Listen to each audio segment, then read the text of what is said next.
নমস্কার বন্ধুরা, সকলকে স্বাগত জানাই আমার ইউটিউব চ্যানেলে।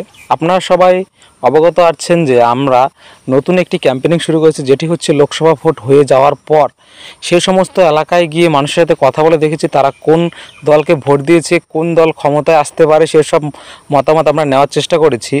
আমরা গিয়েছি তৃতীয় দফা 7ই মে যেই সব কেন্দ্রে ভোট হয়েছিল সেই সব কেন্দ্রে গিয়েছিলাম। প্রথমে আমরা যে কেন্দ্রে গেছি সেটা হচ্ছে মালদা উত্তর। মালদা উত্তরে আগের বারের সাংসদ ছিল খগেন মুর্মু, বিজেপির সাংসদ। এবারও বিজেপি তাকেই প্রার্থী করেছে এবং তার বিরুদ্ধে তৃণমূলের প্রার্থী করেছে আইপিএস প্রসূন ব্যানার্জি। আমরা যে কজন মানুষের সাথে কথা বলেছি সে কজন মানুষ বলেছে খগেন মুর্মুকেই ভোট দিয়েছে, কিন্তু সব মানুষের সাথে আমরা কথা বলতে পারিনি।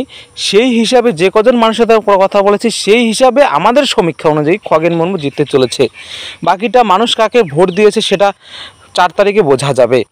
তারপর যে কেন্দ্রে এসেছে সে কেন্দ্র হচ্ছে মালদা দক্ষিণ।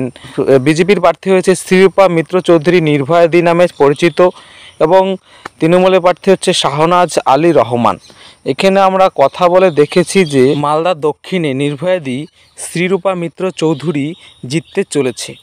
তারপর যে কেন্দ্রে আমরা গিয়েছি সে কেন্দ্র হচ্ছে মুর্শিদাবাদ। মুর্শিদাবাদের এই সিটটি ছিল তৃণমূলের হাতে। আবেদ তাহের খান আগের বার এসেছিল, এবারও তাকে তৃণমূল প্রার্থী করেছে এবং বিজেপি প্রার্থী করেছে মুর্শিদাবাদের এমএলএ গৌরীশঙ্কর ঘোষকে। এবং এখানে বাম প্রার্থী রয়েছে মোহাম্মদ সেলিম, যিনি বলছে যে তিনি জিততে পারে সেখানে, কিন্তু আমাদের সমীক্ষা অনুযায়ী এখানে তৃণমূল জিততে চলেছে। আমরা যে কজন মানুষের সাথে কথা বলে দেখেছি। তারপর যে কেন্দ্রে গেছি বহরমপুর। বহরমপুরে এটি অধীর চৌধুরীর গড় বলে পরিচিত, কিন্তু এখানে এবার আর তৃণমূল প্রার্থী করেছে ইউসুফ পাঠানকে। বিদেশ থেকে প্রার্থী এনেছে, বিদেশ বলতে বহিরাগত আর কি, তাদের ভাষায় বহিরাগত, তাকে প্রার্থী করেছে এখানে। এবং বিজেপি প্রার্থী করেছে ডক্টর নির্মল সাহাকে। এখানে আমরা কথা বলে দেখেছি যে কংগ্রেস জিততে চলেছে, মানে অধীর চৌধুরী জিততে চলেছে। এবং তারপর যে কেন্দ্রে গিয়েছি সেটা হচ্ছে জঙ্গিপুর। জঙ্গিপুর সিটটি তৃণমূলের হাতে ছিল এবং এবার তৃণমূলের প্রার্থী খলিলুর রহমান এবং বিজেপির প্রার্থী ধনঞ্জয় ঘোষ। এবং এখানে আমরা কথা বলে দেখেছি যে তৃণমূল জিততে চলেছে, মানে খলিলুর রহমান জিততে চলেছে।